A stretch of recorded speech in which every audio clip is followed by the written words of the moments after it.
Now we define quantifiers. Quantifiers express the extent to which a predicate is true over the range of elements. That is, for example, p of x greater than 3 is a predicate because if we substitute values for x, it becomes true or false. So it is a predicate. Then quantifier means the set of values of x which make the predicate true. Quantifiers are nothing but it is the set of values that makes the predicate true. That is, quantifiers express the extent to which predicate is true over a range of elements. Okay, the range of elements in which the predicate is true. That means the quantifiers. Okay. The area of logic deals with the predicates and quantifiers is called the predicate calculus. So now we study the concepts in predicate calculus. Okay. Mainly we have two type of quantifiers, universal quantifiers and direct access quantifiers. Okay, existential quantifiers, that is universal quantifiers and existential quantifiers. Now we discuss the universal quantifier. A universal quantification of p of x is the statement p of x for all values of x in the domain. Okay. The notation for all x, this is the notation for all x, p of x denote the universal quantification of p of x. That is, this p of x is true for all x. Then we say that that is a universal quantification. This is the representation of universal quantification. An element for which p of x is false, then that element is called a counter example for the universal quantification. For example, consider the predicate p of x, x plus 1 greater than x, and the domain set are set of all real numbers. We can create as a domain a set of integers also. If we construct a predicate, we can also construct its domain. P of x is x plus 1 greater than x and domain is set of real numbers. Then what's the it's universal, is it universally true? X plus 1 greater than x. We know that for every real number x plus 1 is greater than x. So for all x, p of x is true. That is universal quantifier, here it is true. Next predicate is q of x, x less than 2. X belongs to R. Here x belongs to R means domain is set of real numbers. For all x, q of x is false because 3, the number 3 is not less than 2. That is a counter example. So we have many examples. One of the example is x is equal to 2, 3. So this is the counter example for this universal quantifier becomes false. Okay. Next, find the value of for all x p of x where p of x is x square less than 10 and the domain consists of positive integers not exceeding 4. That is, the domain set is set of 1, 2, 3, 4. Is it universally true? Is for all x p of x is true? No, because 4 square is not less than 10. Here 4 in the domain set, so 4 square not less than 10. So this is the counter example. So this universal quantifier becomes false.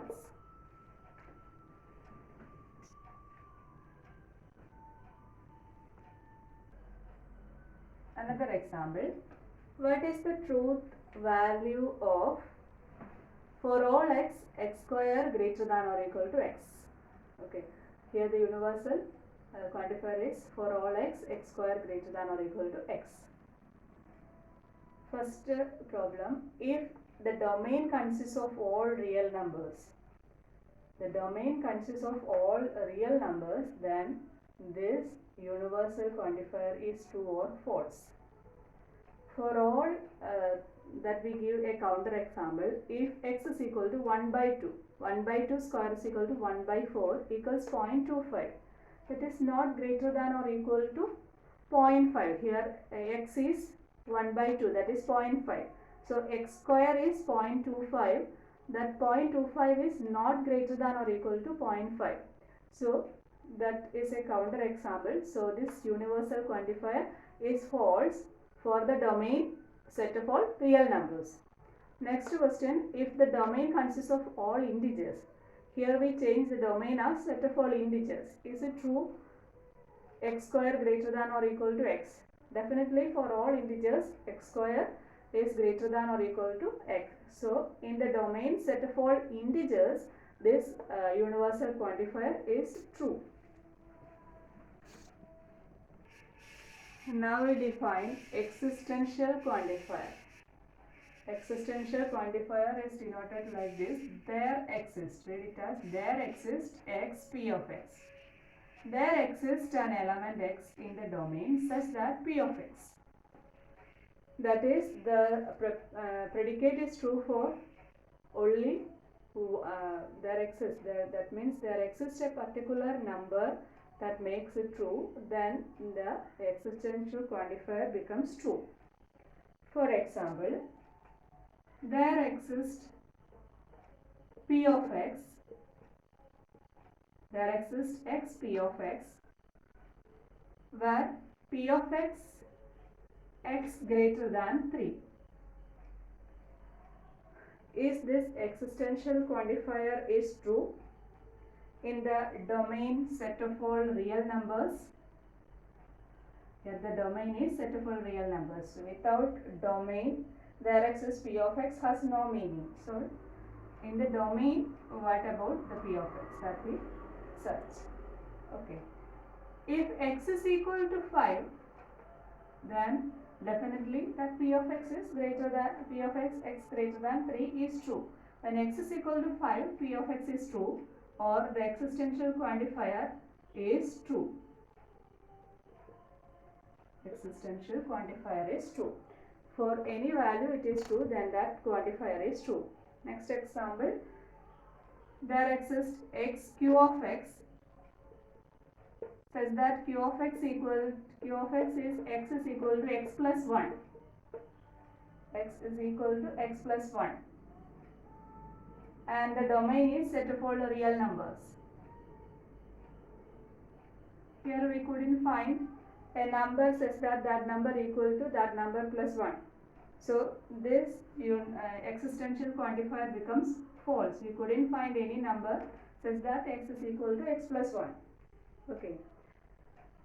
Next we consider another example. There exists x p of x x square less than 10, and the domain equals set 1, 2, 3, 4. In the universal quantifier, we know that it is false because p of 4 square not less than 10. But here it becomes true because there exists an element satisfying this inequality. If that element may be 3 square is less than 10. It may be 1 square is less than 10. It may be 2 square is less than 10. So here this existential quantifier becomes true because there exists an element. There exists an element satisfying p of x. Next we discuss other quantifiers. Universal quantifier and the existential quantifier are very important and frequently used. Next is other quantifiers. One is uniqueness quantifier. Uniqueness quantifier is represented as there exists exclamation mark or there exists 1. That means there exists a unique x. There exists 1 means there exists a unique 1. There exists a unique 1, not more than 1. Okay, there exists this here 1, 2, 3 satisfying the existential quantifier, but in existential or uniqueness quantifier, this is false because there exists a unique one. Okay. Also, there is only one value satisfying the predicates, that is a uniqueness quantifier. Okay. Next we discuss quantifier with a restricted domain. Quantifier with a restricted domain. For all x less than 0, x square greater than 0. X square greater than 0. Here p of x is x square greater than 0 and the domain is negative numbers. Okay. This is read as the square of a negative real number is positive. The square of a negative real number is positive. Here the restricted domain is x less than 0, that is set of all negative numbers. Definitely it is true because square of a negative number is positive. So this quantifier becomes true. That is the truth value of that quantifier is true. Also consider another example. There exists z greater than 0, z square equal to 2. The domain, here the domain is positive numbers such that z square is equal to 2. Definitely we have there exists. So there exists a number. Root 2 is a number greater than 0 and root 2 square is equal to 2. Therefore, this statement is also true. Okay.